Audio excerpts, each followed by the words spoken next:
Agradeceros a todos y a todas vuestra presencia en este encuentro, en esta asamblea. Yo creo que en un momento muy importante, muy determinante para la clase trabajadora y para el sindicato en los próximos años. No quiero felicitar a la Organización de Navarra por la organización del evento y por el compromiso que me ha trasladado Chechu de cara a esa movilización del 3 de noviembre en Madrid, que por cuestiones que trataré de explicar ahora, pues creo que es un día muy determinante.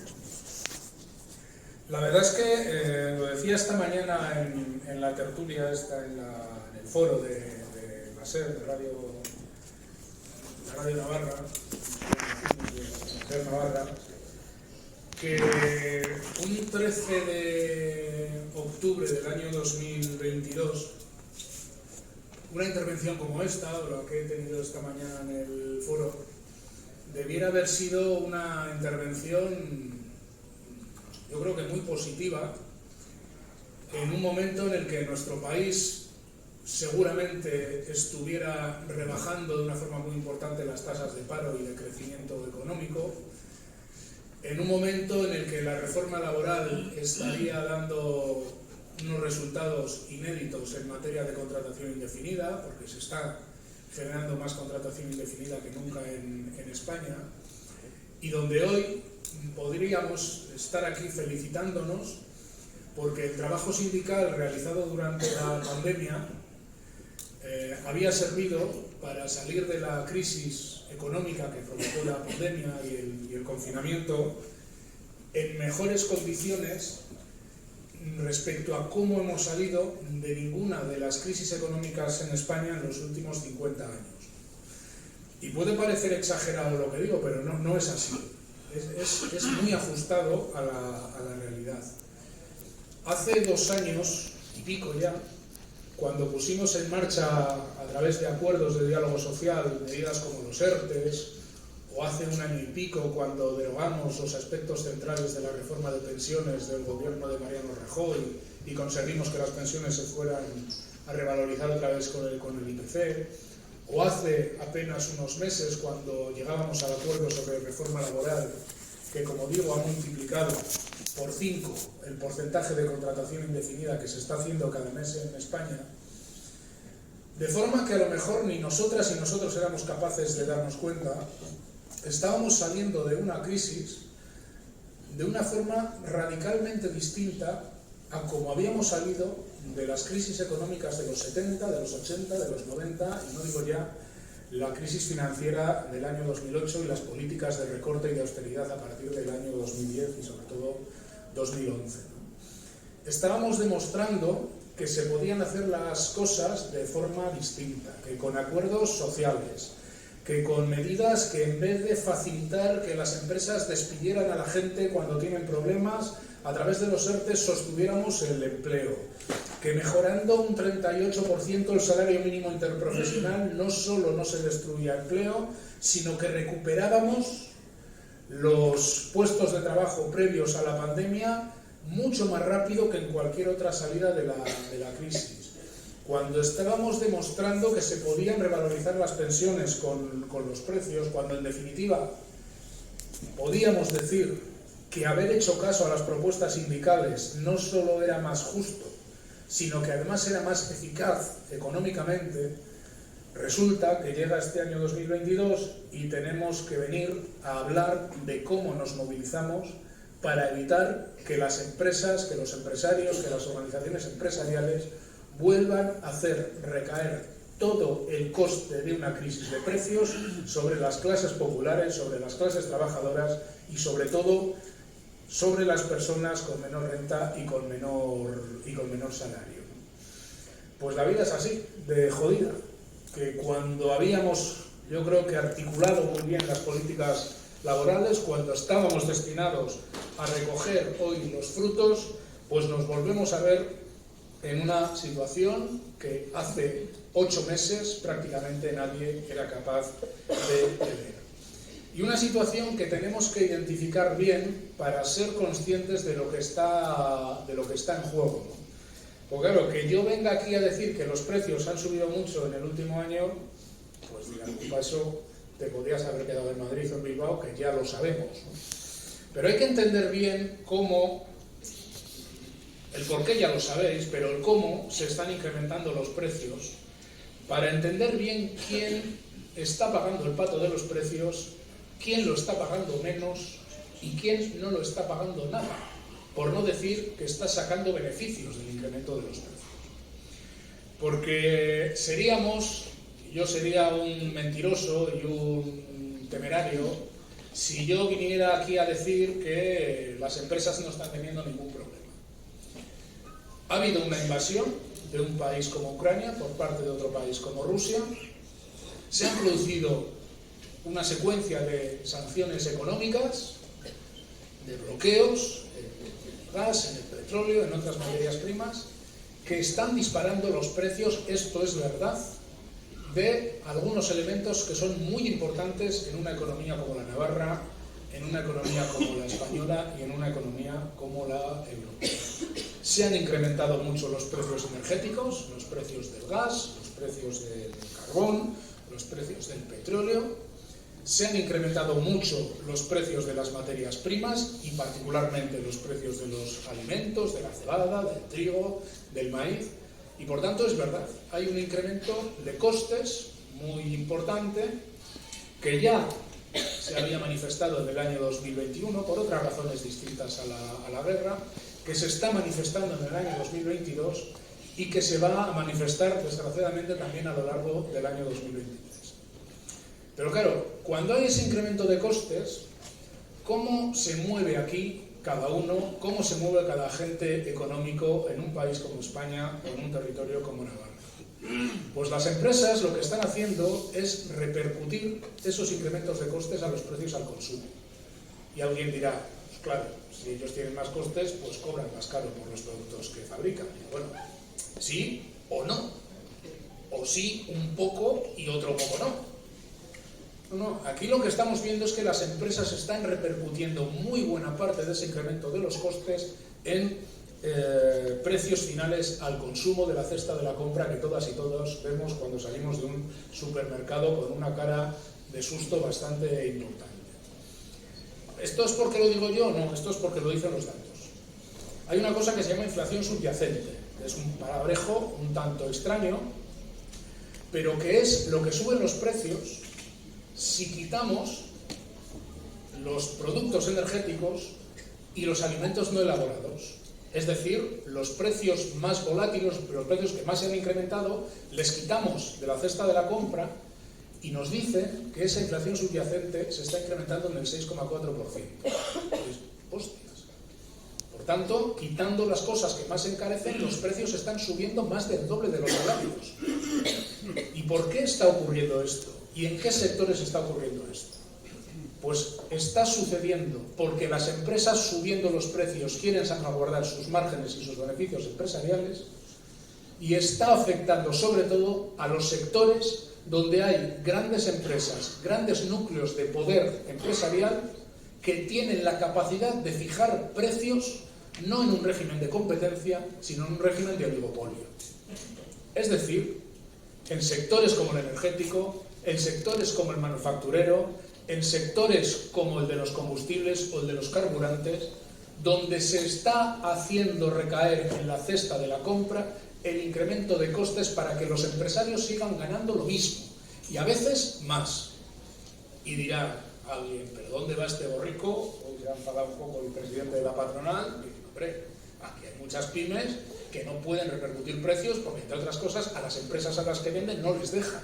Claro, es que ese es parte del problema. Ese es parte del problema. Que aquí hay sectores que además son los que se enfadan cuando se les suben los impuestos, que pueden subir precios, que pueden estrangular a los trabajadores y a las trabajadoras e incluso que pueden estrangular a empresas pequeñas y a empresas medianas. Mirad, lo que ha pasado en España y fuera de España con los precios energéticos es una vergüenza. Es una vergüenza. Se han tomado medidas, pero hasta hace muy pocos meses los precios de la energía, los precios de la electricidad que se pagaban en nuestro país estaban marcados por el coste del gas, que se había encarecido de una forma brutal. Y todo lo que pagábamos por la energía se pagaba igual que se cobraba el precio del gas. Esto es como si vas a un supermercado y pides rape, pides merluza, pides chicharrillos y pides pescado de calidad mínima y te cobran todo al precio del besugo, al precio de lo más caro. Y esto está ocurriendo en Europa. Y ahora no tanto en España, por eso que habréis oído de la excepción ibérica, es decir, se ha quitado los precios del gas para calcular el conjunto de los precios energéticos, pero esto ha producido que las empresas energéticas se hayan estado forrando en nuestro país a costa de las facturas de la luz que paga la gente que no cobra ni 1.000 euros al mes. Y esto ha pasado en España hasta hace 4 días. Los precios de los carburantes y de los combustibles, 3/4 partes de lo mismo. Cuando dicen que no se pueden intervenir los precios, lo que no se puede es ser tan sinvergüenza. Lo que no se puede es multiplicar por 5 los beneficios por el refino del barril de petróleo de Brent para que tengamos que subvencionar el carburante desde los presupuestos públicos y las empresas multipliquen sus beneficios. Es que no puede ser. Y eso está pasando en el mundo, en Europa, en España y en Navarra. Y por tanto, no es una maldición que los precios suban a este ritmo. No es una maldición. Depende de cómo se intervenga o se deje de intervenir sobre los precios, depende de la posición de mercado de algunas empresas que no compiten sino que conciertan precios, y depende de las relaciones de poder. Es una vergüenza. Es una vergüenza, se ha ido la compañera, pero veo que hay aquí más compañeros, que las administraciones públicas en este país hayan estado pagando durante 30 años, que se dice rápido, durante 30 años sobreprecios a empresas constructoras que concertaban precios para licitar obra pública. Y un tribunal de defensa de la competencia les ha multado, porque se juntan 5 amiguetes, conciertan los precios a los que concurren a la obra pública y lo que hacen es expoliar recursos públicos para forrarse a duros, y lo llevan haciendo 30 años. Y eso ha pasado en nuestro país. Por tanto, no podemos resignarnos ni a este incremento de precios, ni que el pato de este incremento de precios lo paguen los trabajadores y las trabajadoras.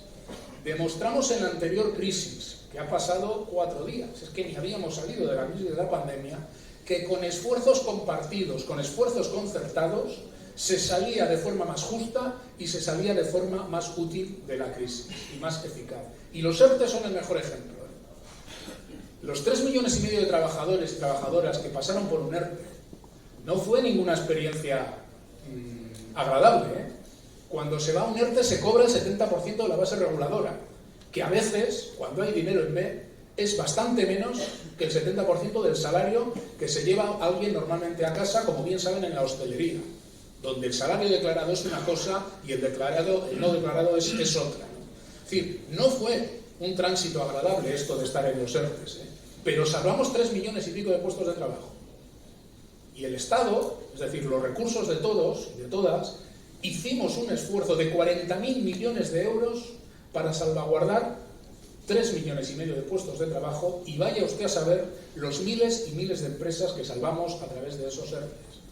Y las empresas, en vez de despedir, que es lo que han hecho toda la vida, sostuvieron esos puestos de trabajo, no despidieron. Es verdad que porque pagamos desde los fondos públicos los salarios y las cotizaciones sociales, pero se corresponsabilizaron no despidiendo. Y en ese juego de responsabilidades de todos salimos mejor de la crisis, recuperamos mejor los empleos y evitamos que 3 millones de personas se quedaran en las peores circunstancias sin un puesto de trabajo. Y ahora que necesitábamos esfuerzos otra vez de corresponsabilidad para hacer frente a esta crisis, que no es una crisis económica al uso, pero sí es una crisis de precios gravísima, gravísima, resulta que aquí hay un jugador que se ha borrado de la partida. Y el jugador que se ha borrado de la partida se llama empresariado de este país, y particularmente de las organizaciones empresariales de este país, que han sido muy corresponsables cuando había pasta pública, pero que se van de la partida y quieren que no se les toque un pelo de sus beneficios cuando ya no hay tanta pasta pública. Y eso es vergonzoso y no se puede tolerar. Compañeros y compañeras, esto va de cómo se distribuyen los costes de la inflación entre salarios, entre beneficios empresariales y entre recursos públicos. De esto va esta pelea. De esto va esta pelea. Y aquí cada uno ha puesto ya las cartas encima de la mesa. Cuando dicen por qué nos movilizamos ahora en noviembre, porque hemos estado intentando tensar los convenios colectivos, porque hemos intentado llegar a un acuerdo salarial y a un pacto de rentas que no tiene casi ninguna posibilidad de salir adelante, me refiero al pacto de rentas, veremos el acuerdo salarial en función de cómo nos movilicemos, si somos capaces de sacarlo o no, y porque en estos 7-8 meses desde que se inició la guerra y el disparate de precios, hemos por fin dejado claro cómo quiere jugar cada uno esta partida y cómo cada uno ha puesto las cartas encima de la mesa. Y la actitud de COE es impresentable. Os lo he dicho, repercutir el incremento de costes a precios al consumo, cestas de la compra que muchas personas no pueden llegar a fin de mes, para salvaguardar sus márgenes empresariales y a la vez bloquear o tener una actitud absolutamente cicatera a las negociaciones salariales. Una actitud absolutamente cicatera en las negociaciones salariales. No puede ir COE a las mesas de negociación con propuestas salariales del 1%, del 2%, del 2,5%, sin negarse a cláusulas de revisión salarial, no se puede tolerar. Y por tanto la actitud de COE es cerril. Y por eso tenemos que hacer un proceso de movilización interno y de denuncia de su posición fuerte. Porque se han borrado del juego y hay que volverles a situar encima de la mesa con propuestas distintas. Y esto, compañeros y compañeras, no se va a hacer solo con buenas palabras. Esto se tiene que hacer desde la presión social, desde la presión laboral y desde la presión política, porque COE está jugando en este momento también a política y a ver que puede haber un cambio de ciclo político y por tanto no dar ni agua a una hipotética negociación salarial o de un pacto de rentas. No se puede tolerar esa actitud de las organizaciones empresariales. Pero os decía que el juego es a tres bandas. Tiene que ver con los salarios, tiene que ver con los beneficios empresariales y tiene que ver con los recursos públicos, con las administraciones. Y ojo, porque aquí se está queriendo colar una trampa. Y si oís a muchos responsables políticos, y no hablo ya a muchos tertulianos, se dice que quien se está forrando con esto es el gobierno. Y a veces casi se identifica, el que se está forrando con esto es Pedro Sánchez. Cuidado con este populismo, con esta demagogia que la carga el diablo. El dinero público no es del gobierno. El dinero público no es del presidente del gobierno. El dinero público es nuestro. El dinero público es de la ciudadanía. Y cuando se dice que el gobierno tiene que dejar de forrarse y bajar los impuestos de forma generalizada, lo que se está queriendo decir, aunque no se diga, es que la crisis de precios la pague la ciudadanía para no tocar un duro de los beneficios empresariales. Porque claro, puede sonar bien, joder, si no llego a fin de mes, coño, si me bajan todos los impuestos, pues lo mismo hasta llego hoy. Lo mismo hasta llego hoy. Pero ¿qué va a pasar con los servicios públicos de dentro de 3 días? ¿Vosotros creéis que en España, que recaudamos 70.000 millones de euros menos que la media de la Unión Europea al año, con una deuda pública del 117%, que menos mal que hubo deuda pública porque si no nos salvamos al país en la pandemia? ¿Vosotros creéis que España se puede permitir una rebaja generalizada de impuestos? ¿Qué va a pasar pasado mañana si esto ocurre? Se incrementará la deuda pública y vendrán los recortes. Pero no hablo del año 2030. Cuando hablo de pasado mañana, hablo casi literalmente de pasado mañana. Pues estoy hablando del año 2024 como muy tarde. Habría un proceso de recortes sociales, de recorte de prestaciones y de recorte de pensiones que ríete tú de lo que sufrimos entre el año 2011 y el año 2013. Aquí hay quien está situando una trampa antiimpuestos para poner en jaque el modelo social en cuestión de 4 días. Y por eso están dando la batalla con los impuestos, con las pensiones, con el ingreso mínimo vital o con la prestación de desempleo. El Estado, es decir, todas y todos, si rebaja algún impuesto, lo tiene que hacer de forma temporal, de forma muy focalizada y pensando solo en las rentas medias y en las rentas bajas. Y lo tiene que compensar con otros impuestos a las rentas altas y a las rentas del capital, que ya es hora que paguen lo que tienen que pagar, que no lo hacen, que son la mitad unos mangutas. Y esto lo tiene que decir la clase trabajadora.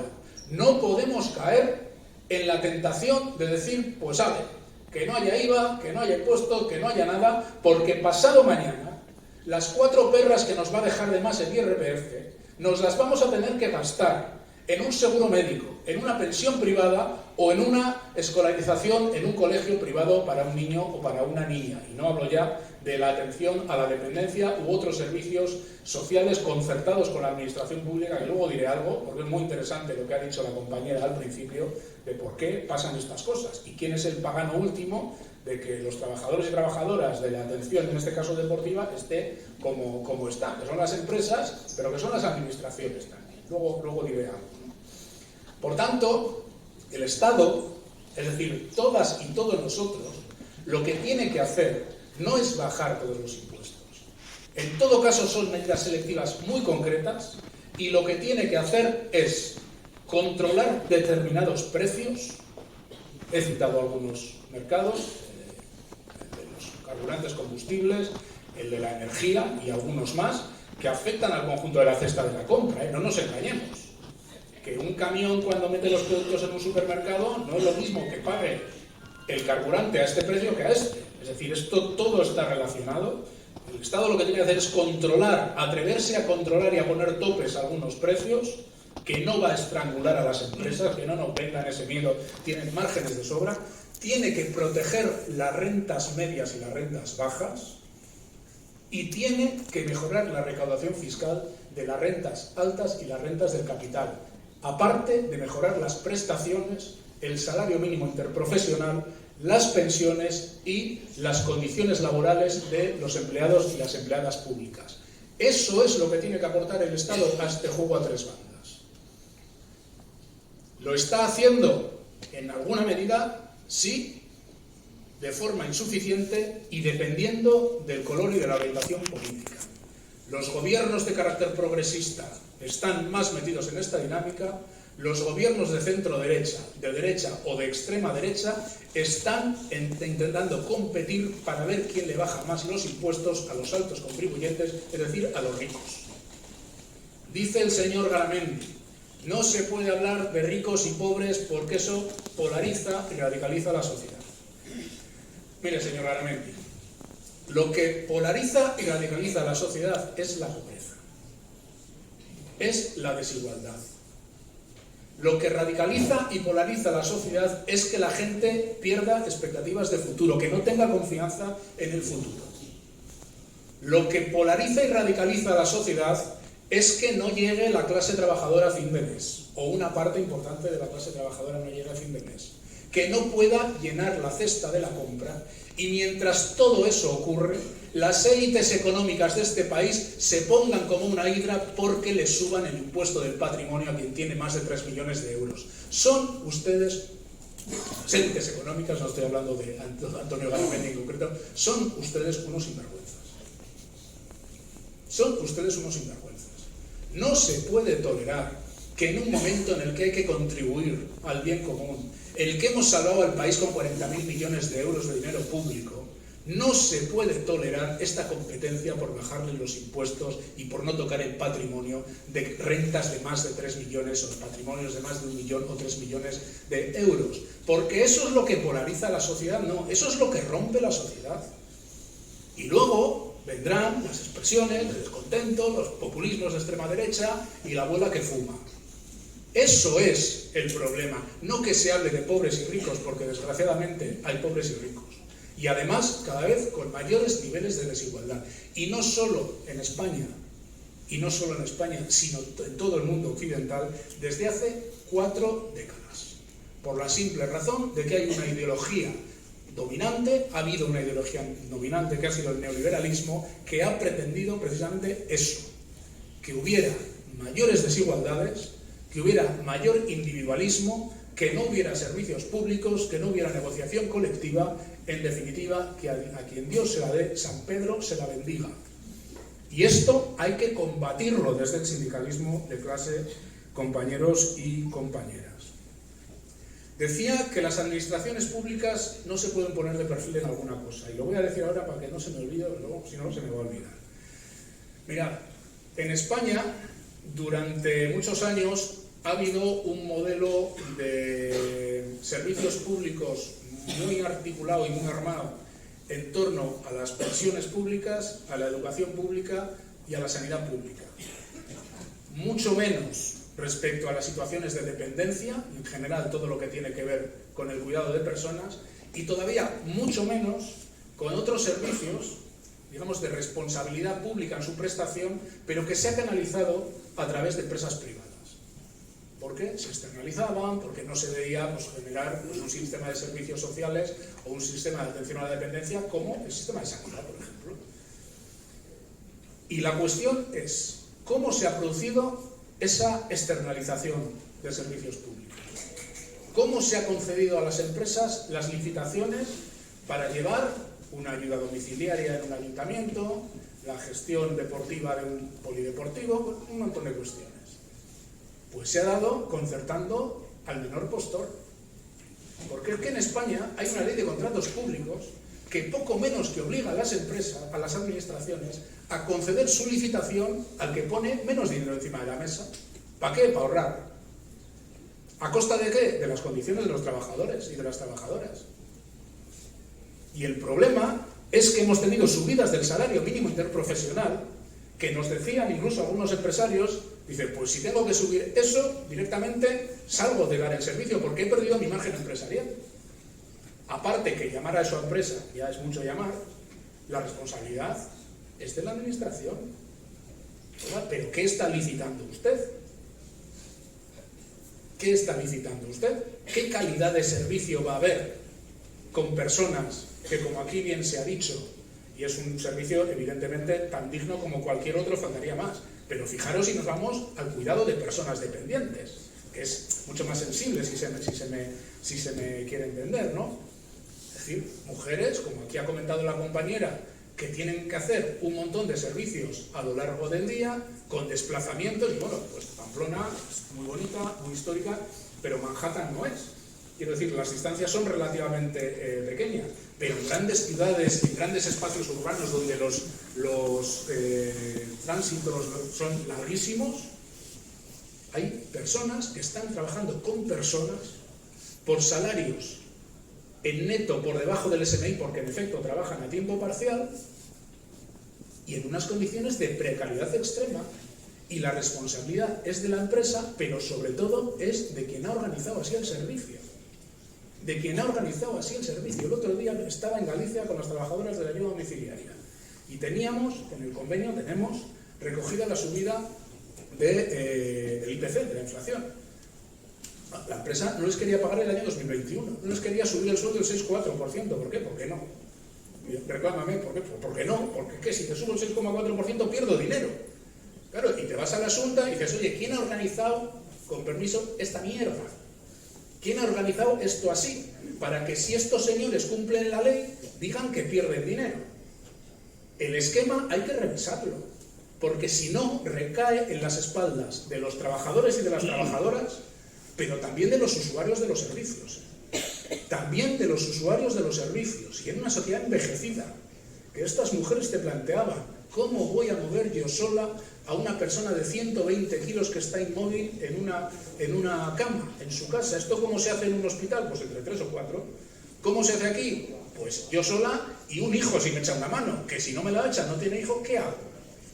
No se puede tener así servicios de atención a las personas. Las administraciones tienen una enorme responsabilidad. Cierro paréntesis y vuelvo a la tercera pata. He hablado de la actitud empresarial, de lo que tienen que hacer las administraciones, y voy a lo más importante, a lo que tenemos que hacer nosotras y nosotros. El sindicato ha planteado una propuesta salarial que creo que es absolutamente razonable. Nosotros le hemos dicho a las organizaciones empresariales que somos conscientes que no es realista plantear aquí y ahora una subida de los sueldos exactamente igual que la inflación para todos los sectores. En algunos sectores sí, en algunas empresas sí. Pero yo soy consciente que no es posible plantear, y desde luego no va a haber un acuerdo con COE que ni remotamente en esos términos, que hoy, aquí y ahora todos los sectores suban los salarios pues un 9,4 o incluso un 6,4 que está recogido en la inflación subyacente.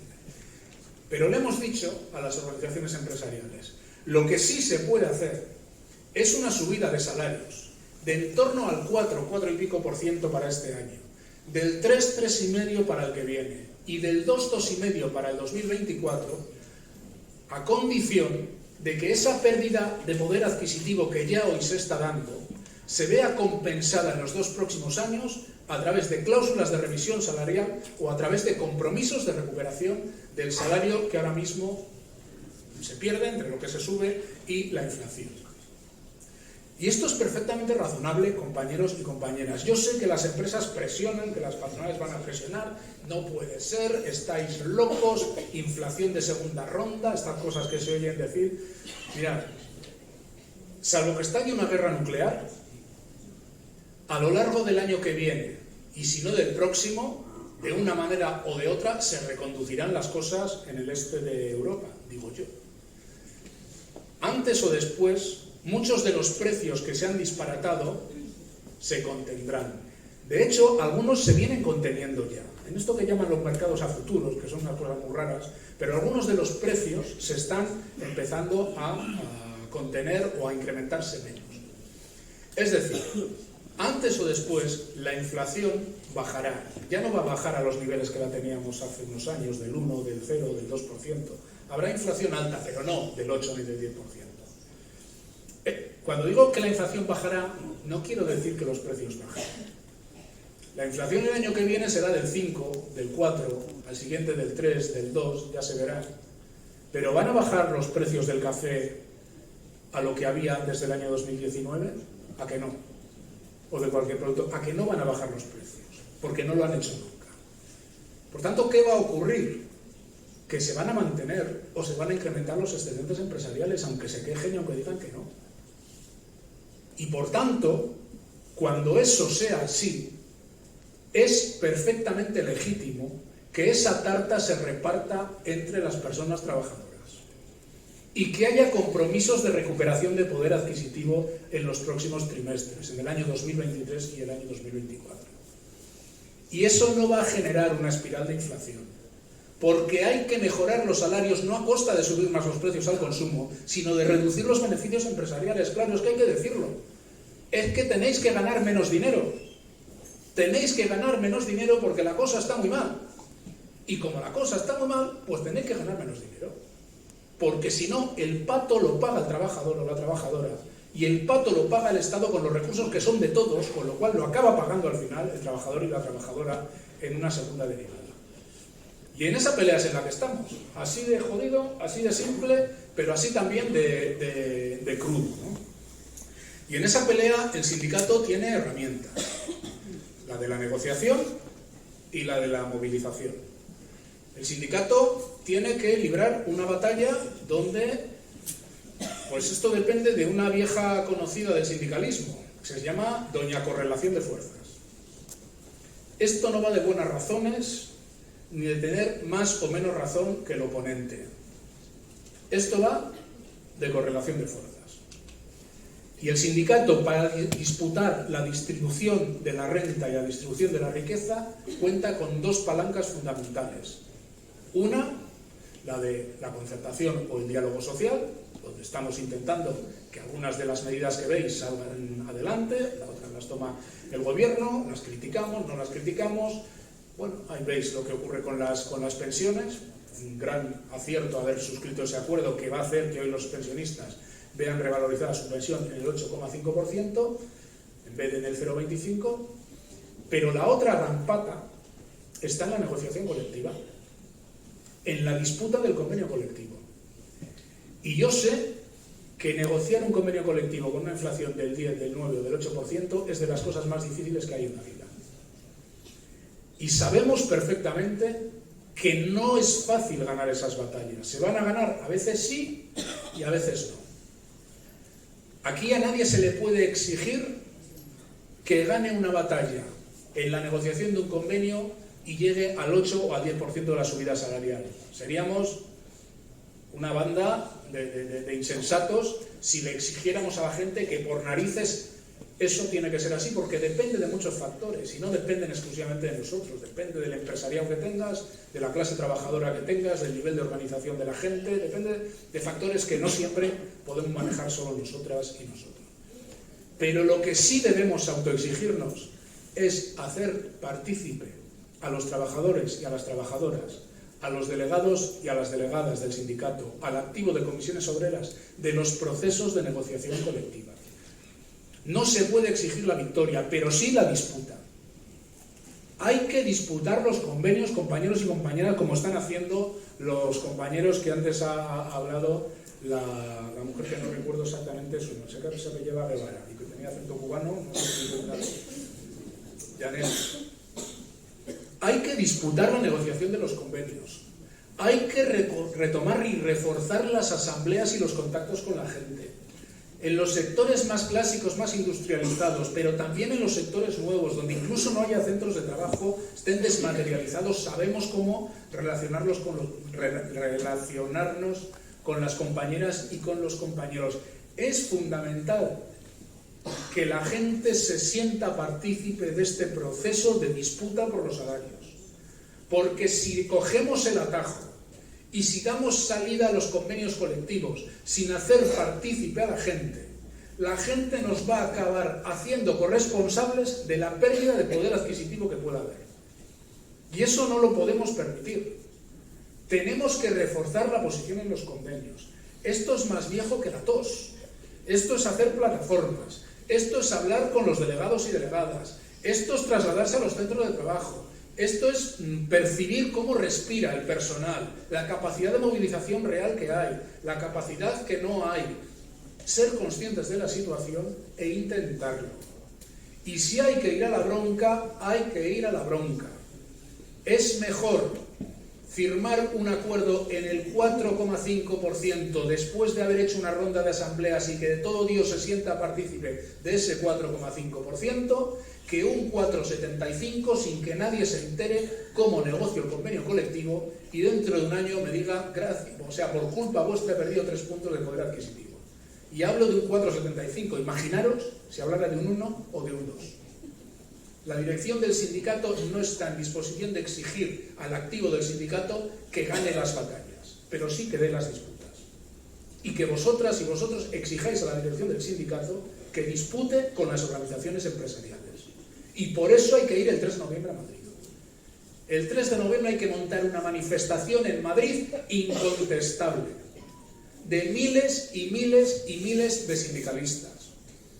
Una manifestación que sirva de impulso a la negociación colectiva, que es verdad que está ya muy avanzada el año 2022, ya estaremos en noviembre, quedarán apenas 7 semanas para acabar el año, pero después del 22 vendrá el 23, y después del 23 vendrá el 24.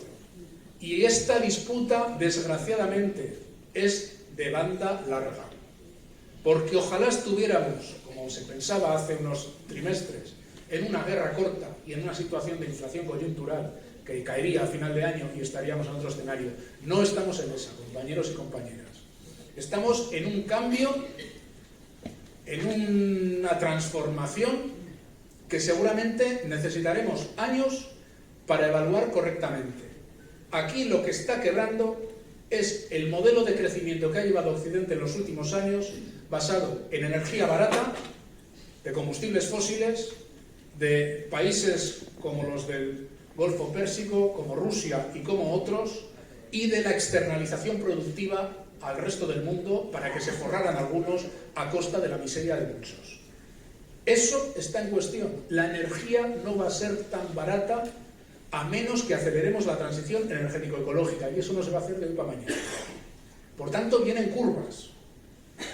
No digo esto para meter miedo, pero viene una situación de cambio y hay que reforzar al sindicalismo ante esa situación de cambio, porque van a intentar que volvamos a pagar la crisis y van a intentar llevarse por delante el modelo social una vez más. Lo que está ocurriendo con las pensiones no es ninguna tontería. Cuando hicimos la reforma del sistema público de pensiones y recuperamos la revalorización con el IPC, yo os estaría vendiendo una moto como un castillo si os dijera que ni sospechábamos que íbamos a hablar de estos niveles de inflación. Claro, evidentemente no lo sabíamos, pero sí sabíamos que tomábamos una medida muy importante para evitar el deterioro del poder de compra de las pensiones, que se iban a revalorizar en las próximas décadas al 0,25 durante la mayoría de los años. Es decir, que iban a acumular una pérdida de poder adquisitivo muy importante en los pensionistas actuales y del futuro. ¿Para amargarles la vida? Bueno, algún sociópata sí, pero en general no es una cuestión de malignidad, es una cuestión de cambiar el sistema. Es una cuestión de lanzarle a la población la idea de que no va a tener una pensión pública suficiente para que se vaya preparando y se vaya capitalizando una pensión privada. Y por eso se trataba de deteriorar la calidad de la pensión, la capacidad de compra de una pensión. Porque quien tiene una pensión de 1.400 euros ahora sabe que si durante los años que le queden vivo o viva va a perder poder adquisitivo, los 1.400 euros de ahora no van a servir dentro de 20 años, porque en términos reales pues van a ser pues menos de 1.000 euros. Y cuando esto cala en la población, no hace falta luego trabajar mucho para que se empiece a defender la necesidad de los sistemas privados de pensiones, no como complemento, que eso no estamos en contra, sino como sustitutorio del sistema público. Y de eso va la pelea de las pensiones. Claro, ahora llega una inflación del 8,5%, o lo que acabe el año, el 7 y mucho, el 8 y poco, la inflación interanual, pero la inflación media va a estar en torno al 8 y pico por ciento, y hay que revalorizar las pensiones en el 8,5%. Dicen, sois unos manirrotos, son 16.000 millones de euros adicionales a la cuenta de las pensiones, que ya de por sí es muy alta, ya sé que es mucho dinero. Y dicen algunos, joder, qué injusticia, que se revaloricen las pensiones más bajas tiene un pase, pero las pensiones más altas, que alguien que gana 2.400 euros en una pensión la vea revalorizada al 8,5%, mientras que su hijo mileurista tiene el salario congelado, dice, qué injusticia. Y pues sí, en efecto, es una injusticia. En concreto, es una injusticia que su hijo o su nieto sea mileurista y que no se revalorice el salario. Esa es la injusticia. Esa es la injusticia. Y cuando dicen que no se revaloricen las pensiones más altas, lo dicen los mismos que hay que bajar impuestos a las rentas medias y a las rentas altas. Oigan, ¿pero en qué quedamos? Si usted cree que quien tiene más de 45 o 50.000 euros al año tiene que pagar más impuestos, dígalo. Ah, que no lo dice. Dice, no, pero que no se revaloricen las pensiones. Pues usted lo que tiene es bastante cara. A usted no le importa la sostenibilidad de las cuentas públicas. A usted lo que le importa es que las pensiones cada vez pierdan más calidad y que cada vez haya más gente que piense que no va a tener pensión en el futuro. Y esto es lo que tenemos que combatir. Las pensiones todas se tienen que revalorizar en función de la evolución de la inflación. Quien más pensión tiene también es porque más ha contribuido en sus cotizaciones durante largas décadas, y en todo caso, si alguien cree que las rentas a partir de 45, 50 o 60.000 euros tienen que contribuir más, que lo diga y que proponga una reforma fiscal. Pero no vale cada vez que no, y a la vez hay que bajar los impuestos, que usted me está engañando. Por tanto, es fundamental entender estas posiciones.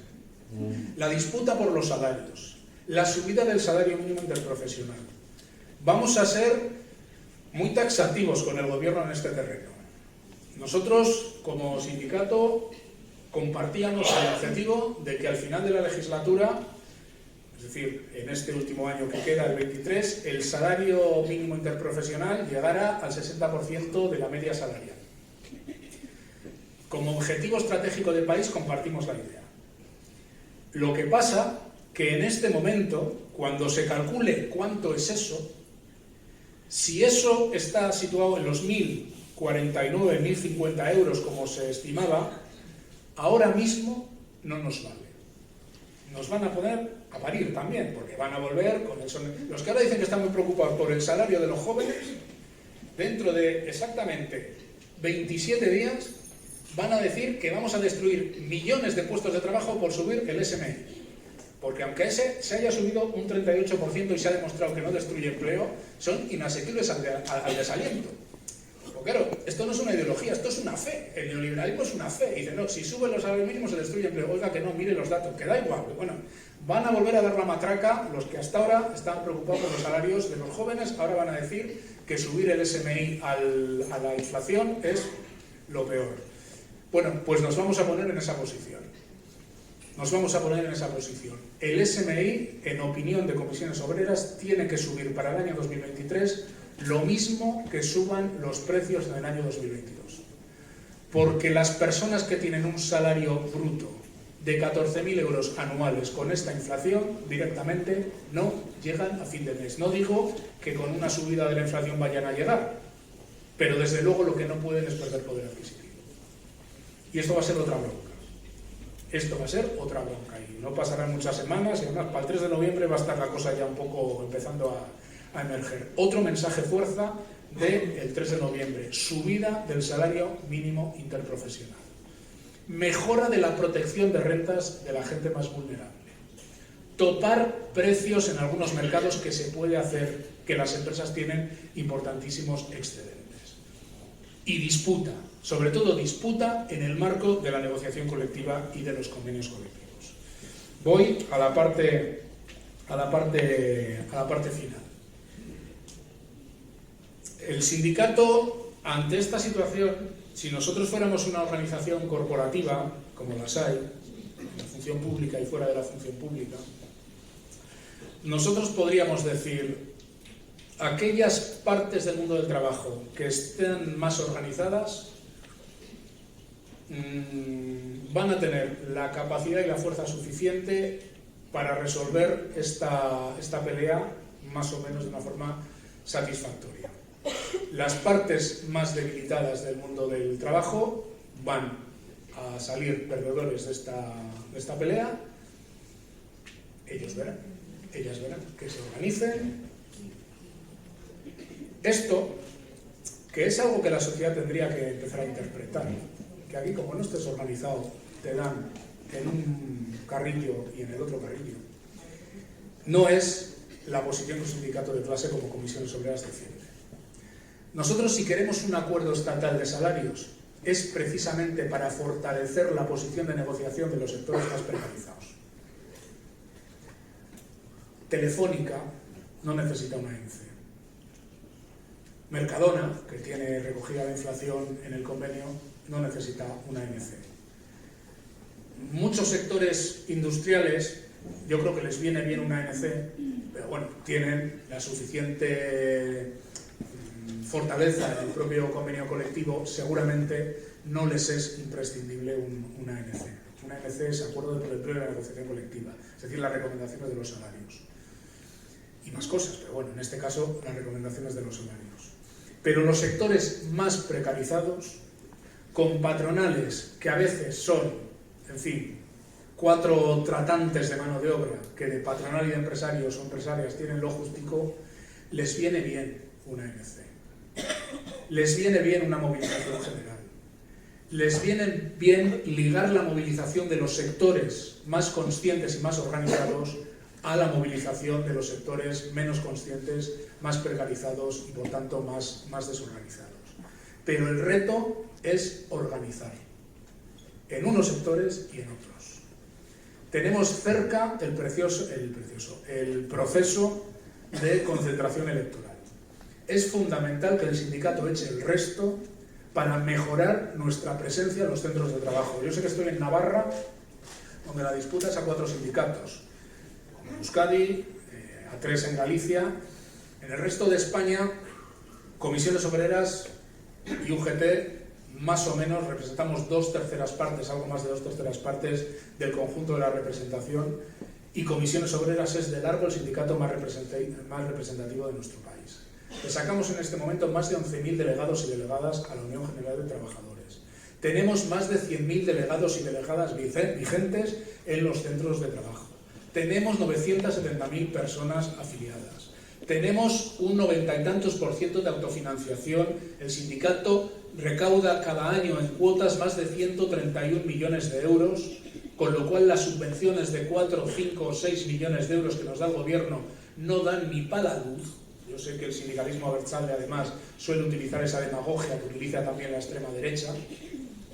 Los sindicatos confederales no dependemos de las subvenciones, por más que lo repitan, no os quepa la más mínima duda.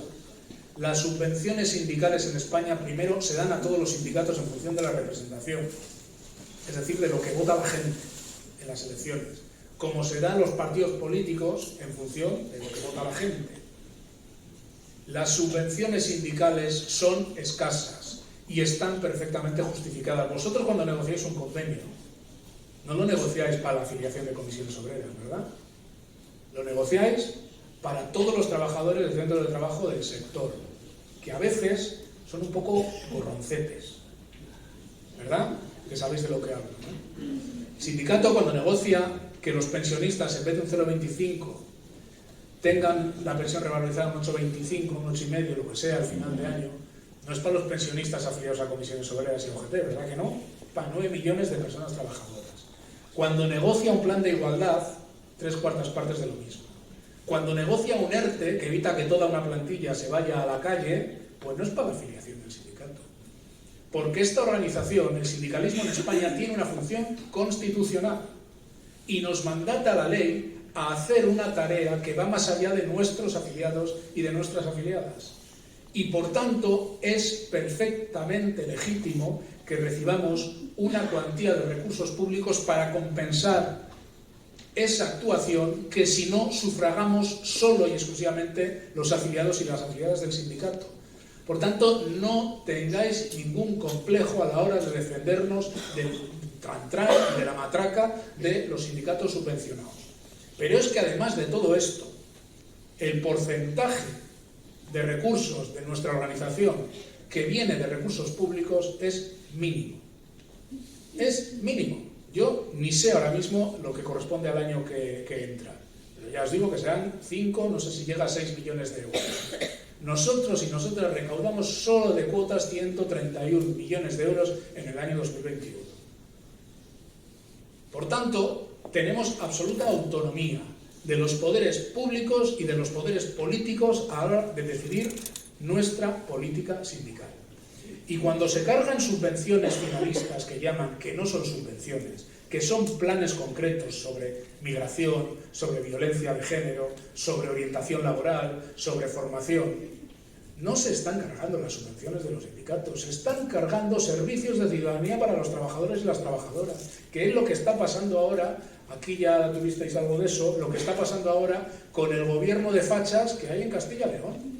Vamos a cortar las subvenciones a los sindicatos, que no. Y usted lo que se va a cargar es la orientación laboral en Zamora.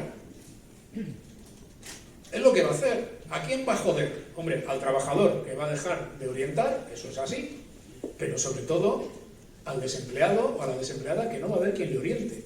Porque encima no lo hacen para hacer esas funciones desde la administración, porque es que les importa un huevo esa gente.